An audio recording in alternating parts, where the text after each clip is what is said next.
یہ مسئلے آپ حدیثوں سے آسانی سے نکال سکتے ہیں۔ شادی ہو گئی تو اب کیا کرنا ہے؟ ان تمام چیزوں کا اولاد کی تربیت پر اثر ہونے والا، دعاؤں کا اہتمام کیا جائے۔ ابراہیم علیہ الصلوۃ والسلام دعاؤں کا اہتمام کرتے تھے۔ اللہ تعالیٰ نے ذکر کیا سورہ صافات سورہ نمبر 37 آیت نمبر 100 اور آیت نمبر 101 کہ اگر آپ دعا کریں گے تو رب آپ کو یہ دے گا، رب ہب لی من الصالحین فبشرناہ بغلام حلیم، میرے رب مجھے نیک اولاد عطا فرما۔ تو رب نے کیا کہا؟ فبشرناہ بغلام حلیم، تو ہم نے انہیں نیک اور بردبار لڑکا عطا کیا۔ تو دعاؤں کا اہتمام کیوں نہیں؟ دعاؤں کا اہتمام ہونا چاہیے۔ اور اگر اللہ نے اولاد دے دی تو آپ کو اللہ کا شکریہ ادا کرنا چاہیے کہ اللہ نے دیا ہے۔ کسی کے اندر طاقت نہیں ہے جو آپ کو کچھ دے دے، یہ اللہ کا شکر ہے کہ اللہ نے آپ کو دیا۔ یاد کیجئے اس آیت کو، سورہ ابراہیم سورہ نمبر 14 آیت نمبر 39، الحمدللہ الذی وہب لی علی الکبر اسماعیل و اسحاق ان ربی لسمیع الدعاء۔ تمام تعریف اس اللہ کے لیے، ابراہیم علیہ الصلوۃ والسلام کہتے تمام تعریف اس اللہ کے لیے جس نے بڑھاپے میں مجھے اسماعیل دیا، اسحاق دیا، بے شک میرا رب دعاؤں کا سننے والا ہے۔ دعاؤں کا سننے والا کون ہے؟ اللہ۔ تو اگر اللہ نے آپ کو اولاد دی تو اللہ کا شکریہ ادا کیجیے۔ اولاد ہوئی لیکن بیٹی پیدا ہوئی، ہم اور آپ کافی، بعض لوگ ایسے بھی ہیں جو ناراض ہو جاتے، اپنی بیوی کو طلاق دے دیتے۔ کیا بیوی کے ہاتھ میں ہے بیٹی پیدا کرنا یا بیٹا پیدا کرنا؟ میں بات کرتا ہوں ان جاہلوں کی جو لوگ ایسا کرتے ہیں۔ یہ تو زمانے جاہلیت کی بات ہے۔ نبی صلی اللہ علیہ وسلم کے آنے سے پہلے عربوں میں یہی رواج تھا، لڑکی پیدا ہوئی زندہ ہی دفن کر دیتے تھے۔ قرآن نے بہترین نقشہ کھینچا ہے، سورہ نحل سورہ نمبر 16 آیت نمبر 58 اور آیت نمبر 59، وَإِذَا بُشِّرَ أَحَدُهُمْ بِالْأُنْثَىٰ ظَلَّ وَجْهُهُ مُسْوَدًّا وَهُوَ كَظِيمٌ يَتَوَارَىٰ مِنَ الْقَوْمِ مِنْ سُوءِ مَا بُشِّرَ بِهِ أَيُمْسِكُهُ عَلَىٰ هُونٍ أَمْ يَدُسُّهُ فِي التُّرَابِ أَلَا سَاءَ مَا يَحْكُمُونَ۔ کہا جاتا جی آپ کے یہاں تو لڑکی پیدا ہوئی ہے، وہ چھپا پھرتا جائے کہاں جائے، مٹی میں اپنے آپ کو دھسا دے یا پھر قوم کی یہ بدنامی لیے پھرے، کتنا ہی برا فیصلہ ہے۔ اگر میں یہاں حالی کو نہیں یاد کروں تو بہت بڑی ناانصافی ہو سکتی ہے۔ کیا حالی نے کہا تھا؟ جو ہوتی تھی پیدا کسی گھر میں دختر تو خوف شماتت سے بے رحم مادر، پھرے دیکھتی جب تے شوہر کے تیور، کہیں زندہ گاڑ آتی تھی اس کو جا کر، وہ گود ایسی نفرت سے کرتی تھی خالی، جنے سانپ جیسے کوئی جننے والی۔ کہنا چاہوں گا کہ بیٹا دینا بیٹی دینا یہ تو اللہ کے ہاتھ میں ہے۔ اللہ نے خود کہا کسی انسان کے ہاتھ میں نہیں ہے، اگر انسان کے ہاتھ میں رہے تو وہ بہت کچھ کر ڈالے، لیکن یہ اللہ کے ہاتھ میں ہے۔ سورہ شورى سورہ نمبر 42 آیت نمبر 49 اور آیت نمبر 50، للہ ملک السماوات والارض یخلق ما یشاء یہب لمن یشاء اناثا ویہب لمن یشاء الذکور او یزوجہم ذکرانا واناثا ویجعل من یشاء عقیما انہ علیم قدیر۔ آسمان و زمین کی بادشاہت اللہ ہی کے لیے ہے، آسمان و زمین کی ملکیت اللہ ہی کے لیے ہے، آسمان و زمین کی ملکیت اللہ ہی کے لیے ہے۔ وہ جو چاہتا ہے پیدا کرتا ہے، جس کو چاہتا ہے صرف لڑکیاں دیتا ہے، لڑکیوں کے لیے اعزاز ہے۔ اسلام جو نبی صلی اللہ علیہ وسلم پر مکمل ہوا، اور قرآن وہ دنیا کی پہلی کتاب ہے جس نے عورت کو یہ اعزاز دیا کہ پہلا ذکر ان کا کیا اور دنیا میں زندہ رہنے کا حق دیا۔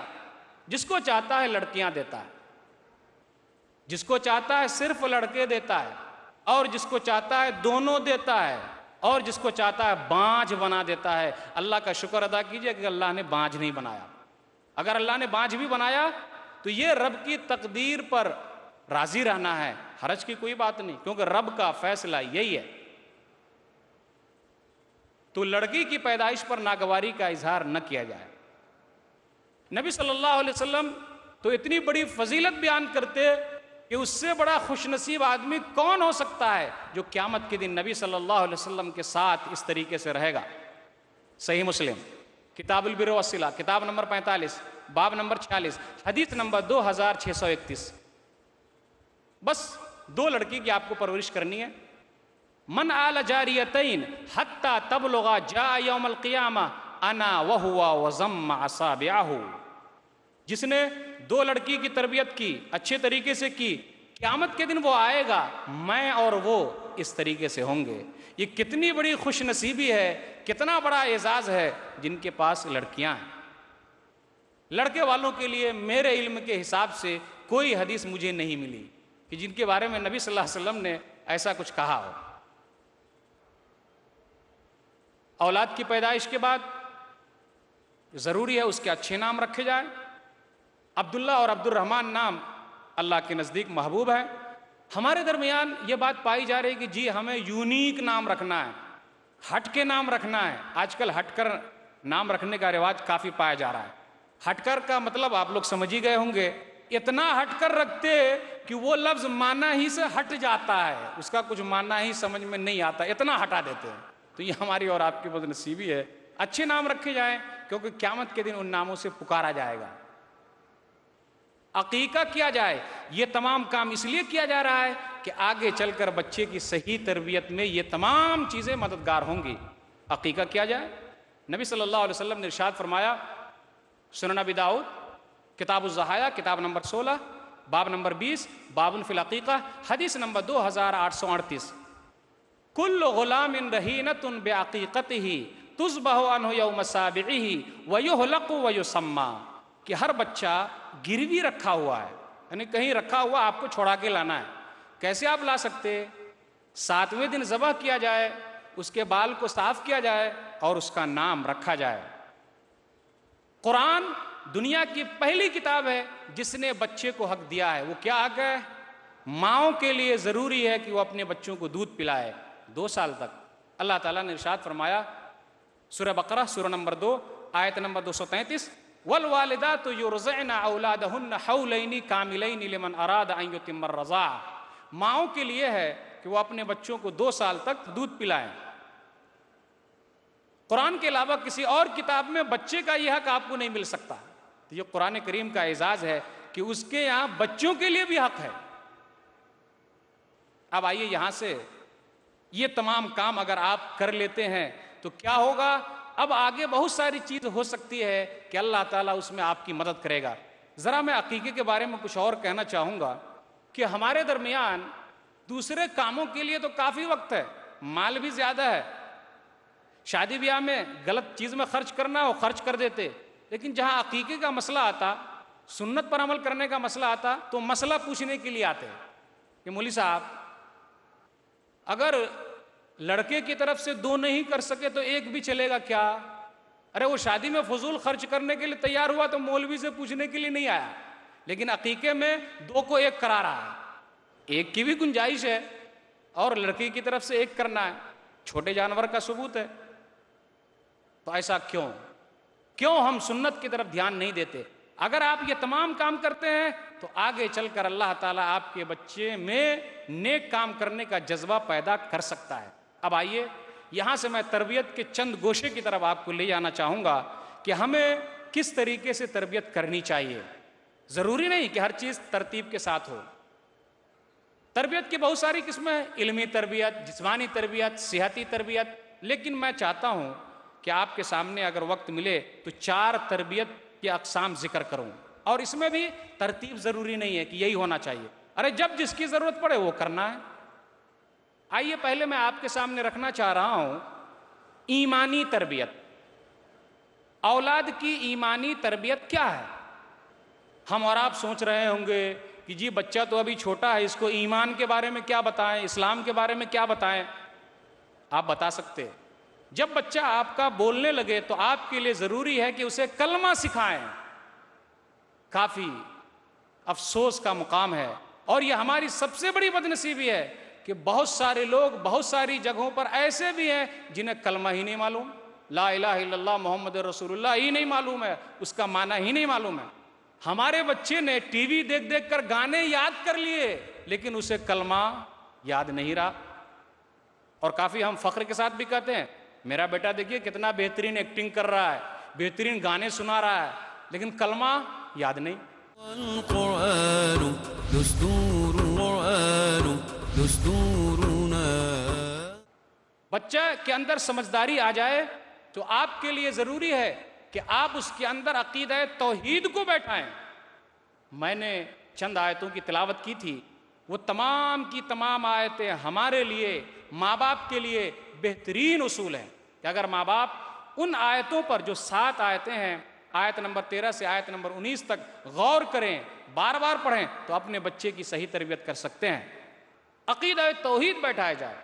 لقمان علیہ السلام نے اپنے بیٹے سے کہا، سورہ لقمان سورہ نمبر 31 آیت نمبر 13، یا بنی لا تشرک باللہ ان الشرک لظلم عظیم، اے میرے بیٹے اللہ کے ساتھ کسی کو شریک نہ کرنا، کیونکہ شرک بہت بڑا ظلم ہے، سب سے بڑا ظلم ہے۔ اللہ کی توحید اتنا بیٹھا دیا جائے، اتنا بیٹھا دیا جائے کہ آگے چل کر وہ کسی کی طرف نہ جا سکے۔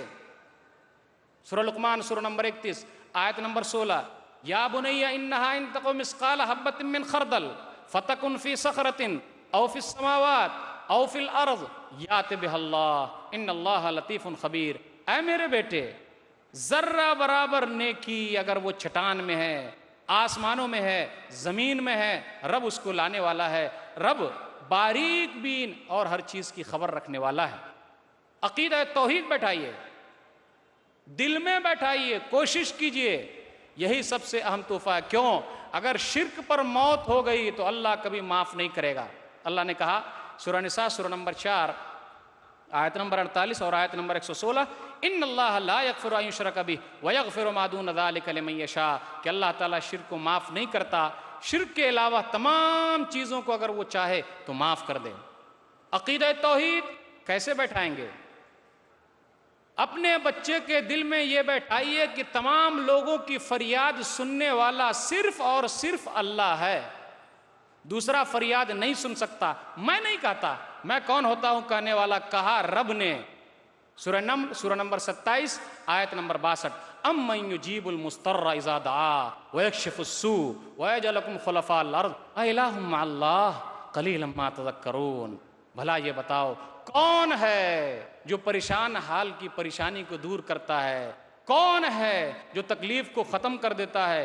کون ہے جس نے تم لوگوں کو زمین میں خلیفہ بنایا؟ االہ مع اللہ، کیا اللہ کے علاوہ کوئی اور ہے؟ قلیلا ما تذکرون، بہت کم اللہ کو یاد کرتے ہو۔ عقیدہ توحید بیٹھایا جائے کہ تمام لوگوں کو نوازنے والا صرف اور صرف اللہ ہے، کوئی اور نواز نہیں سکتا، دے نہیں سکتا۔ رب نے کہا سورہ فاطر سورہ نمبر 35 آیت نمبر 15، یا ایھا الناس انتم الفقراء الی اللہ واللہ هو الغنی الحمید، اے لوگو تم تمام کے تمام اللہ کے در کے بھکاری ہو، غریب ہو، محتاج ہو، وہ تو مالدار ہے، تعریفوں والا ہے۔ عقیدہ توحید بیٹھائیں کہ تمام مشکلوں کو حل کرنے والا صرف اور صرف اللہ ہے، مصیبت کے وقت تھامنے والا صرف اور صرف اللہ ہے، کوئی اور نہیں تھام سکتا۔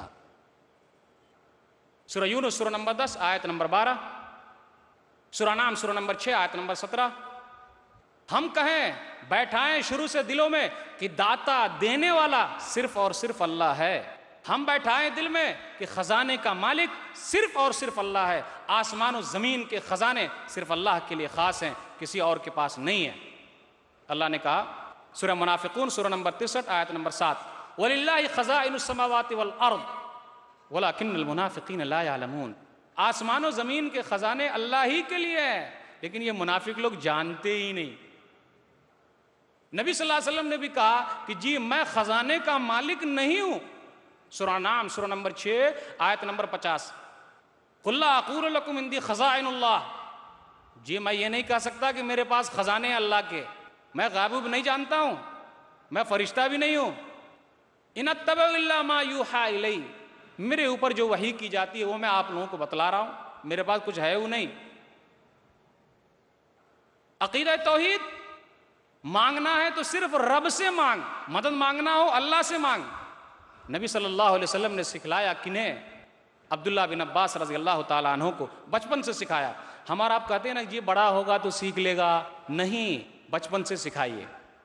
سنن ترمذی کتاب صفت القیامہ کتاب نمبر 35 باب نمبر 59 حدیث نمبر 2516، یا غلام انی اعلمک کلمات احفظ اللہ یحفظک، اے لڑکے میں تجھے چند باتیں سکھا رہا ہوں، اللہ کے حقوق کی حفاظت کر، اللہ تیری حفاظت کرے گا۔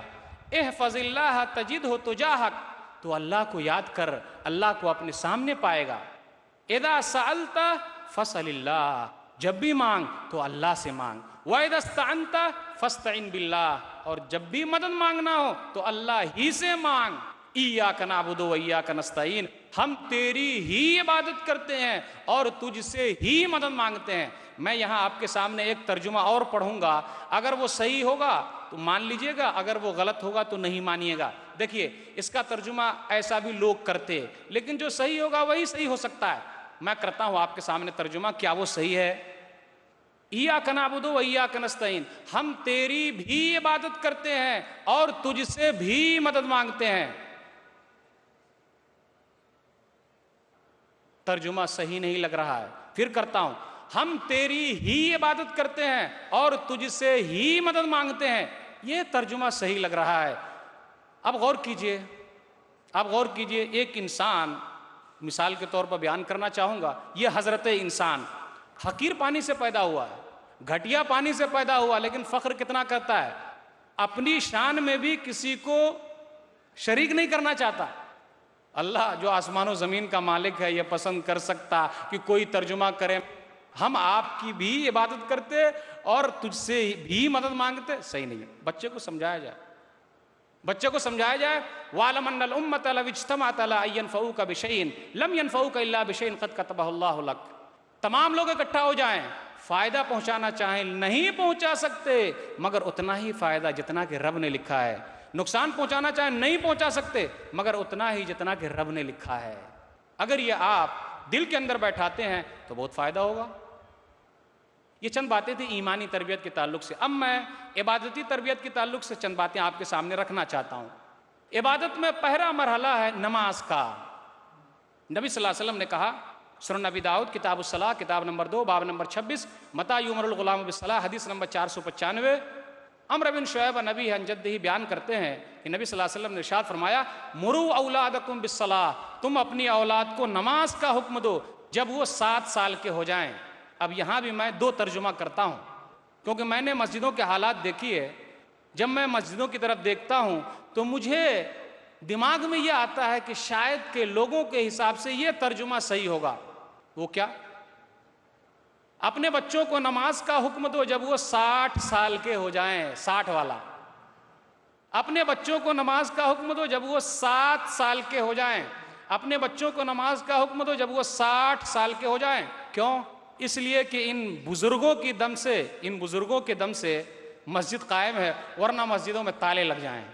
لیکن ہم اور آپ ترجمہ 60 والا نہیں کر سکتے کیونکہ حدیث میں آیا کہ بچوں کو نماز کا حکم دو جب وہ 7 سال کے ہو جائیں۔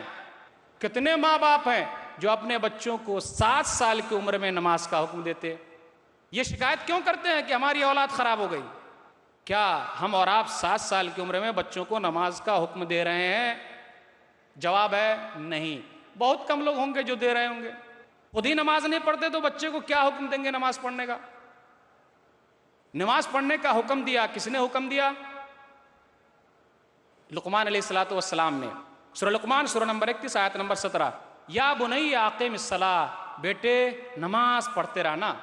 نماز کا حکم دیا کس نے؟ اسماعیل علیہ السلام نے۔ وَكَانَ يَأْمُرُ أَهْلَهُ بِالصَّلَاةِ، سورہ مریم سورہ نمبر 19 آیت نمبر 55، کہ وہ اپنے گھر والوں کو نماز کا حکم دیتے تھے۔ آج ہم اور آپ نماز کا حکم دیں تو کچھ لوگ تو ایسے بھی ہوں گے ماشاءاللہ خود نمازی ہیں، فجر کے وقت اٹھ گئے، گھر سے نکل گئے نماز پڑھنے کے لیے، لیکن محترمہ کو نہیں اٹھائیں گے، ناراض جو ہو جائے گی۔ بچے کو نہیں اٹھائیں گے، چل میرے ساتھ نماز پڑھنے۔ لڑکی کو نہیں جگائیں گے، چل اٹھ کے نماز پڑھ، ناراض جو ہو جائیں گے۔ ایسا نہیں چلے گا، محنت کرنی پڑے گی تب فائدہ ہوگا، ورنہ آگے چل کے اگر یہی بچے خراب ہو گئے، بے نمازی رہے تو وہ وبال آپ پر آئے گا۔ وَكَانَ يَأْمُرُ أَهْلَهُ بِالصَّلَاةِ، کہ اسماعیل علیہ السلام اپنے گھر والوں کو نماز کا حکم دیتے تھے۔ حدیث کا اگلا حصہ، وَاضْرِبُوهُمْ عَلَيْهَا وَهُمْ أَبْنَاءُ 10 سِنِينَ، وَاضْرِبُوهُمْ عَلَيْهَا وَهُمْ أَبْنَاءُ 10 سِنِينَ، کہ جب وہ 10 سال کے ہو جائیں اور نماز نہ پڑھتے ہوں تو انہیں مارا جائے۔ نماز کے علاوہ دوسری چیزوں کے لیے ہم مارتے ہیں، لیکن نماز کے لیے کتنے لوگ ہیں، کتنے ماں باپ ہیں جنہوں نے اپنے بچے کو مارا ہے؟ جواب بہت کم۔ آگے کہا وَفَرِّقُوا بَيْنَهُمْ فِي الْمَضَاجِعِ، اب جب وہ 10 سال کے ہو جائے تو ان کے بستر بھی الگ کر دو۔ عبادتی تربیت تو یہ ہے کہ بچپن ہی سے بچے کو روزہ رکھنے کا عادی بنایا جائے۔ صحیح مسلم کتاب الصیام کتاب نمبر 13 باب نمبر 21 حدیث نمبر 1136، ربیع بنت معوذ رضی اللہ تعالیٰ عنہ کہتی ہیں کہ عاشوراء کے روزے کے بارے میں نبی صلی اللہ علیہ وسلم نے مدینہ کے گاؤں میں لوگوں کو یہ حکم بھجوا دیا کہ لوگ روزے سے رہیں۔ یہ اس وقت کی بات ہے جب رمضان کا مہینہ فرض نہیں ہوا تھا۔ ربیع بنت معوذ صحابیہ ایک عورت ہے رضی اللہ تعالیٰ عنہ، پتہ ہی چلتا ہے کہ ماؤں کو زیادہ اہتمام کرنا چاہیے۔ وہ کہتی ہیں کہ اس کے بعد فَكُنَّا بَعْدَ ذَلِكَ نَصُومُهُ وَنُصَوِّمُ الصِّبْيَانَ الصِّغَارَ مِنْهُمْ إِنْ شَاءَ اللَّهُ، کہ اس کے بعد ہم لوگ روزہ رکھتے اور اپنے چھوٹے چھوٹے بچوں کو بھی روزہ رکھواتے۔ یہ بچے اگر رونے لگتے تو کھلونے لے کر جاتے تاکہ ان کو بہلایا جائے، پھسلایا جائے اور وہ روزہ مکمل کر لیں۔ عبادتی تربیت تو یہ ہے کہ اگر اللہ نے آپ کو پیسے دیے ہیں تو جب حج پہ جا رہے ہیں تو چھوٹے بچے کو بھی لے جائیے، فائدہ آپ کا بھی ہوگا، ثواب آپ کو ملے گا۔ یہ الگ بات ہے اس بچے کا جو فرض حج ہے وہ بعد میں اسے کرنا پڑے گا۔ صحیح مسلم کتاب الحج کتاب نمبر 15 باب نمبر 72 حدیث نمبر 1336، عبداللہ بن عباس رضی اللہ تعالیٰ عنہ کہتے ہیں کہ روحا مقام پر چند لوگوں سے نبی صلی اللہ علیہ وسلم کی ملاقات ہو گئی۔ آپ نے کہا کون ہیں آپ لوگ؟ تو لوگوں نے کہا ہم لوگ مسلمان ہیں۔ آپ کون ہیں؟ تو میں رسول اللہ ہوں، اللہ کا رسول ہوں۔ ایک عورت نے اپنے بچے کو اٹھایا، اس حدیث پر بھی غور کیجئے کہ ماں کو کتنی فکر ہے کہ وہ اپنے بچے کی صحیح تربیت کرے۔ ایک عورت نے اپنے بچے کو اٹھایا اور کہا الہٰذا حج، اللہ کے رسول کیا اس بچے کا بھی حج ہوگا؟ اس بچے کا حج ہوگا؟ نبی صلی اللہ علیہ وسلم نے کیا کہا؟ نعم وَلَكِ أَجْرٌ، ہاں اس کا بھی حج ہوگا اور تجھے ثواب ملے گا۔